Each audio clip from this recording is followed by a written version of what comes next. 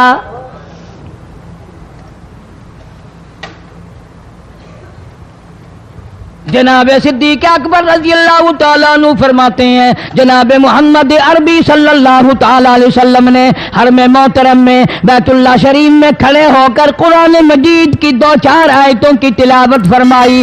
سارا مکہ مارنے لگا. کسی نے ادھر سے مارا, کسی نے ادھر سے مارا, کسی نے دھکا دیا, کسی نے جوتا مارا, کسی نے پتھر مارا. صدیق اکبر پہنچائے اور آپ نے آواز بھی لگا دی, اتقتلون رجلا, تم اس آدمی کو قتل کیوں کرتے ہو جو اتنی بات کہتا آئی یقول ربی اللہ.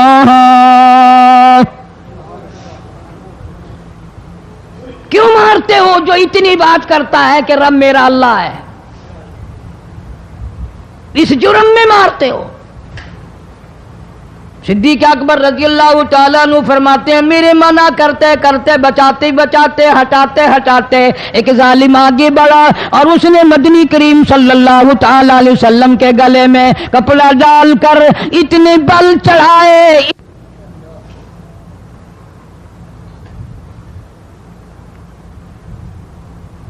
ایک اور کمینے نے آگے بڑھ کر محمد عربی صلی اللہ تعالی علیہ وسلم کے گلے میں کپڑا ڈال کر اتنا زور سے جھٹکا مارا حضور کے منہ مبارک میں جھاگ آ گئے.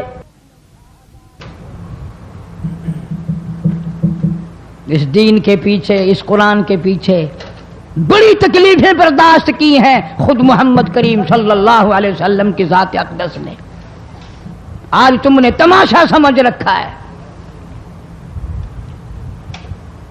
جناب فاروق اعظم رضی اللہ تعالیٰ عنہ نے عرض کر دیا میرے آقا جب تک میں نہیں آیا تھا کوٹھلیوں میں نماز ہوتی تھی, چھپ چھپ کر آپ نے نمازیں پڑھی, لیکن یہ ہو نہیں سکتا. میں اسلام میں داخل ہو جاؤں, میں غلام بن چکا ہوں, میں آپ کی خدمت میں حاضر ہو چکا ہوں, ایمان لا چکا ہوں, اور آپ پھر بھی گھر میں نماز پڑھیں تو میرے آنے کا فائدہ کیا ہوا؟ بیت اللہ میں چلیں, خانہ کعبہ میں چلیں, آپ وہاں چل کر نماز ادا فرمائیں. عمر تیری قوم مارے گی, ہماری تعداد بڑی ہے, بہت تھوڑی ہے, ہم بڑے کمزور ہیں, مارتے ہیں, میرا گلا گھونٹا گیا, میری پیٹھ پہ اونٹ کا سارا اوج لا کے رکھ دیا گیا. خطاب کا بیٹا کہتا ہے آقا سب کچھ ہوا, خود دیکھا اور خود کیا, سب کچھ سنا, سب کچھ ہوا, لیکن یہ سارے معاملات میرے آنے سے پہلے تھے. میرے آقا اب چلو بیت اللہ میں نماز آپ پڑھیں, میں جانوں سارا مکہ جانے.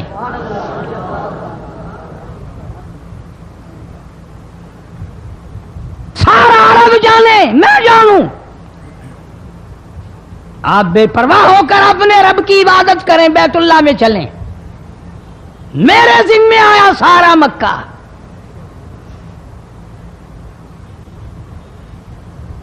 آپ لوگ تو یہ نقطے سمجھیں گے ہی نہیں.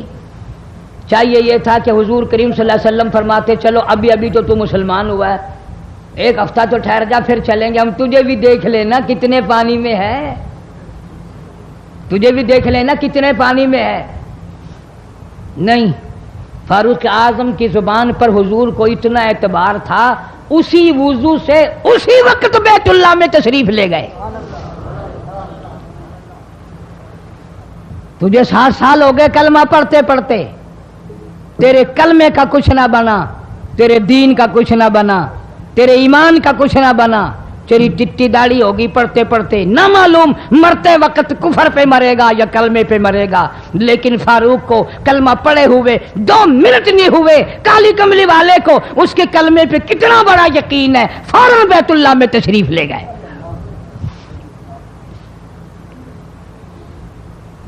اور خانہ کعبہ میں جا کر پھر فاروق اعظم نے ہمارے والا کام نہیں کیا. او جی آج پہلا دن ہے نا، ذرا جلدی سے پڑھ لو. میں دروازے پہ کھڑا ہو کے دیکھ رہا ہوں کوئی مکے والا آ نہ نکلے. ہاں خامخواہ جھگڑا نہ ہو جائے، جھگڑا اچھی چیز نہیں نا جی، آپ جلدی سے ذرا فارغ ہو جائیں.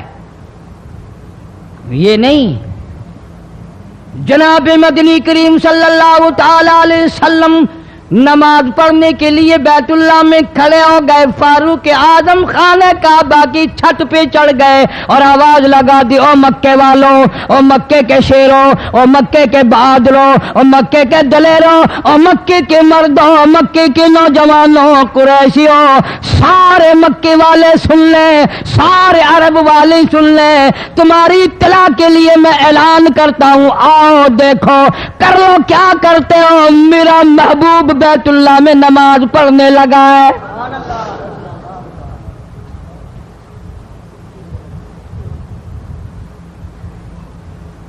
صرف یہی نہیں، آواز لگا دی، مکے والوں، جس نے اپنی بیوی کو بیوہ بنانا ہو سامنے آ جائے، جس نے اپنے بچوں کو یتیم کرانا ہو سامنے آ جائے، جس نے اپنے گھر کو اجاڑنا ہو فاروق کے سامنے آ جائے.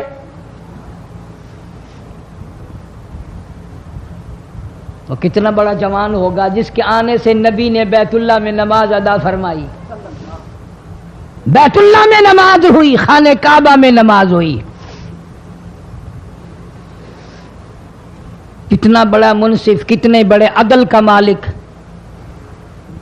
بیت المقدس کو فتح کرنے کے لیے لڑائی نہیں کرنی پڑی، انصاف کام آ گیا. آگے بڑھ کر چابیاں حوالے کر دی بھائیوں نے.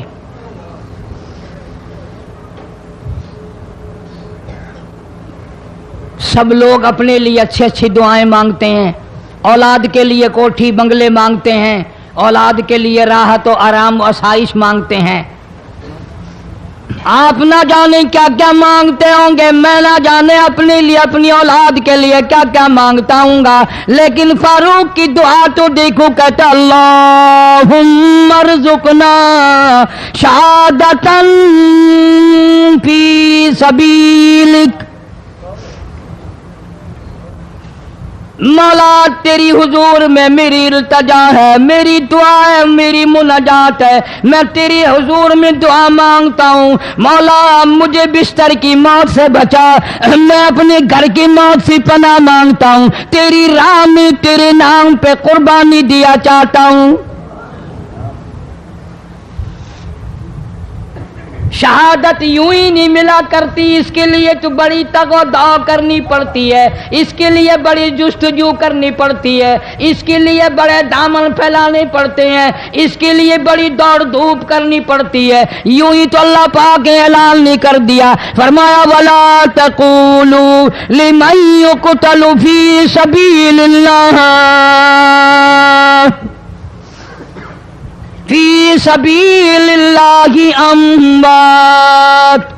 اللہ فرماتے ہیں، اور لوگوں جو میرے نام پہ سر کٹا دے، میرے نام پہ مر جائے، میرا کام کرتا کرتا مر جائے، میرا قرآن پڑھتا پڑھتا مر جائے، میری نماز کا سجدہ کرتا کرتا مر جائے، میرا نام لیتا لیتا مر جائے، اللہ فرماتے ہیں میرے یہاں اس کا اتنا بڑا مرتبہ ہے، تم دنیا میں رہنے والوں کو، فرشتوں کو اجازت نہیں کہ ایسے مرنے والے کو مردہ نہ کہیں. بل احیاء ولکن لا تشعرون. وہ زندہ ہیں، تمہیں ان کی زندگی کی تمیز نہیں ہے، سمجھنے کا سلیقہ اور شعور نہیں ہے. فاروق اعظم دعا مانگتے ہیں، اللہم ارزقنا شہادتاً فی سبیلک. یا اللہ تیری راہ میں شہادت کی موت مانگتا ہوں.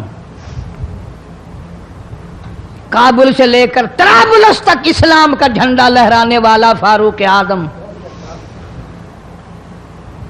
900 جامع مسجدیں، 9000 بڑی چھوٹی مسجدیں بنانے والا فاروق اعظم رضی اللہ تعالیٰ عنہ، جس کے دور خلافت میں اسلام کو اتنی ترقی ملی اسلام کو اتنا عروج ملا اور وہ بات پوری کر کے دکھائی جو کالی کملی والے صلی اللہ علیہ وسلم نے دعا مانگی تھی کہ فاروق کو اگر ایمان مل جائے تو تیرے اسلام کو شان مل جائے گی، شوکت مل جائے گی، عظمت مل جائے گی۔ عظمت بن کے دکھایا اور محبت کا معیار عرض کر دیا، وجعل موتنا فی بلد محمد صلی اللہ علیہ وسلم۔ مولا او میرے پروردگار، مدینے کی موت عطا فرما، یار کے شہر کی موت عطا فرما۔ اللہ میاں نے جواب دیا، میرے فاروق میں تیرے دل کی دھڑکنوں سے واقف ہوں، تیری دعا کے صرف الفاظ نہیں، میں تیری رگوں کے خون کے قطرے قطرے سے واقف ہوں۔ تجھے تو دفن کے لیے ایسی جگہ دوں گا بالکل اپنے محبوب کریم صلی اللہ علیہ وسلم کے بغل میں، برابر میں۔ کیوں؟ میرے محبوب کو بھی تجھ سے بڑی محبت ہے، اتنا قریب تجھے قبر کی جگہ دوں گا، جب اس کا دل کرے وہ تجھے دیکھ لے، جب تیرا دل کرے تو دیدار کر لے۔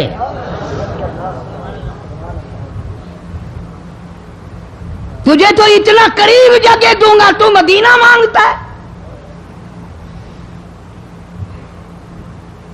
اور فرمایا فاروق تجھے ایسی موت دوں گا،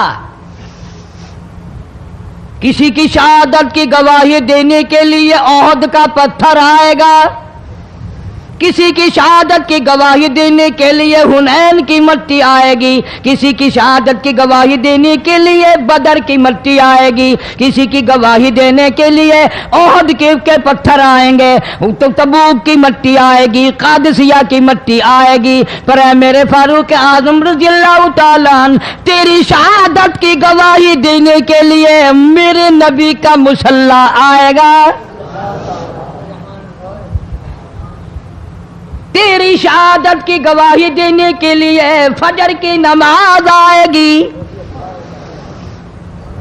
تیری شہادت کی گواہی دینے کے لیے سارا مدینہ آئے گا، تیری شہادت کی گواہی دینے کے لیے میرے نبی پاک صلی اللہ علیہ وسلم کی مسجد آئے گی، تیری شہادت کی گواہی دینے کے لیے مدینہ آئے گا، فجر کی نماز آئے گی۔ اللہ فرماتے ہیں او فاروق تیری گواہی دینے کے لیے میرا قرآن آئے گا۔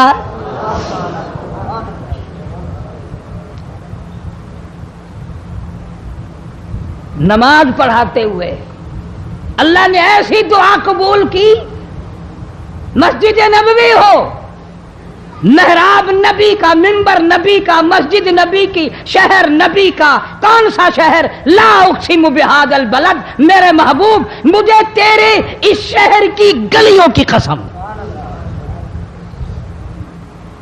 وانت حل بہذا البلد، میرے محبوب تیرے وطن کی قسم، تیرے شہر کی قسم، تیرے گلیوں کی قسم۔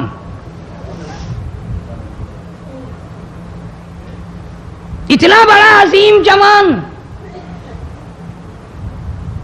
پیشیمان بنا کھڑا ہے، نبی کے مصلی پہ کھڑا ہے، بے ایمان منافق نے چھرا مارا، نماز میں چھرا مارا، قرآن پڑھتے ہوئے کو چھرا مارا، فجر کی نماز پڑھاتے ہوئے کو چھرا مارا۔ وہ فاروق جو انصاف کا اتنا بڑا علم بردار تھا، مدینے میں ہے، زلزلہ آ گیا، بھونچال آیا زمین میں، ہم لوگ دعا مانگیں گے، ڈر کے مکان چھوڑ کے باہر بھاگیں گے، دکانوں سے باہر نکل جائیں گے، دب کر نہ مر جائیں۔ فاروق کی شان بتاؤں، کوڑا اٹھایا اور زمین پہ مارا، اسکن ٹھہر جا، زمین پہ کوڑا مار دیا، درہ مار دیا، ٹھہر جا، زمین ٹھہر گئی۔ یوں فرمایا میں تجھ پہ انصاف کرتا ہوں، تجھے ہلنے کی اجازت نہیں، تجھے ہلنے کی اجازت نہیں۔ زمین ٹھہر گئی۔ کسی نے آ کر خبر دی آتش فشاں پہاڑ سے لاوا نکل رہا ہے، آگ نکل رہی ہے، بستیاں جل رہی ہیں اور وہ آگ چل رہی ہے۔ فاروق اعظم رضی اللہ تعالیٰ عنہ نے اپنی چادر اتار کر دے دی، فرمایا جلدی جاؤ آگ کے سامنے یہ چادر کر دو اور آگ کو بتا دو یہ فاروق اعظم کی چادر ہے۔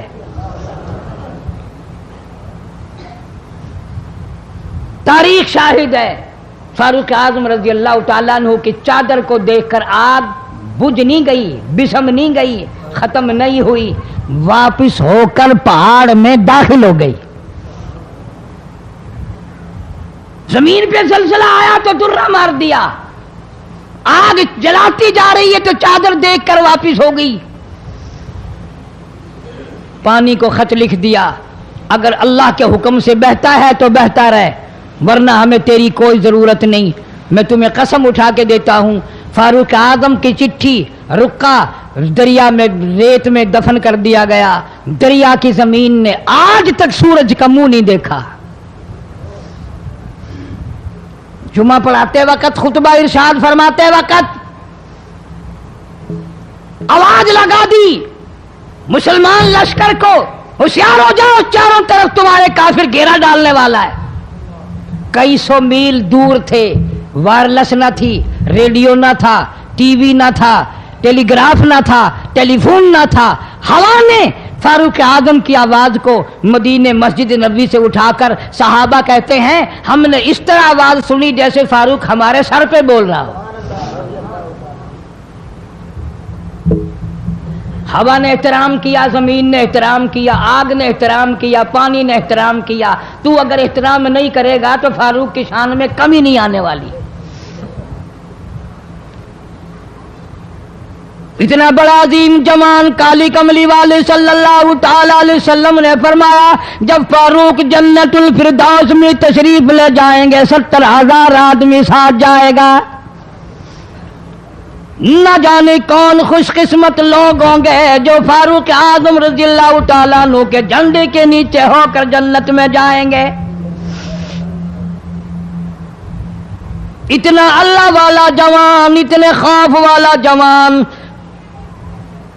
میں ایک بات عرض کروں گا، اندازہ لگا لینا، تیری بات کا لحاظ کونسلر کرے گا، تیرا لحاظ چیئرمین کرے گا، تیرا لحاظ تھانے دار کرے گا، تیرا لحاظ کوئی معمولی افسر کرے گا، تیرا لحاظ کوئی دنیا دار کرے گا، تیرا رشتہ دار تیرا لحاظ کرے گا، تیرا یار تیرا لحاظ کرے گا۔ فاروق اعظم کی سیرت اور زندگی کے بارے میں اتنی سی بات کروں گا، اللہ تبارک و تعالیٰ کی عطا کا کیا کہنا، اس کی دین کا کیا کہنا۔ جو فاروق فرش پہ پسند کرتا ہے مالک کی کائنات عرش پہ وہی پسند فرماتے ہیں۔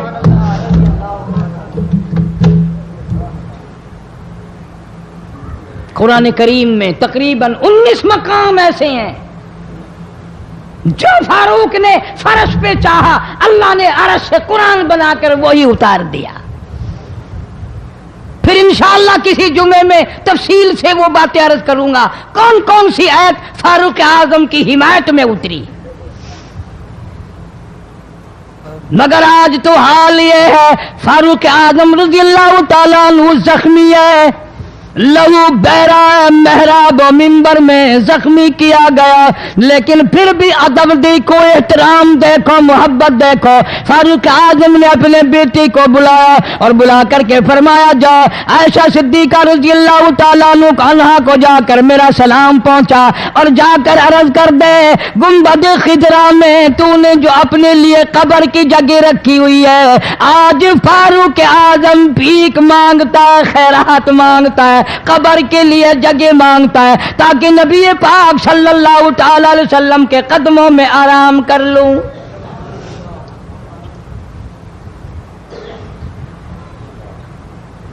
حضرت عبداللہ بن عمر رضی اللہ تعالیٰ عنہ تشریف لے گئے، جا کر حضرت عائشہ صدیقہ رضی اللہ تعالیٰ عنہ سے سلام عرض کیا اور یوں فرمایا کہ جا کے یوں کہہ دینا کہ ہے چھپا منہ کفن میں آج عمر اور سوالی آپ سے ہے سر بسر۔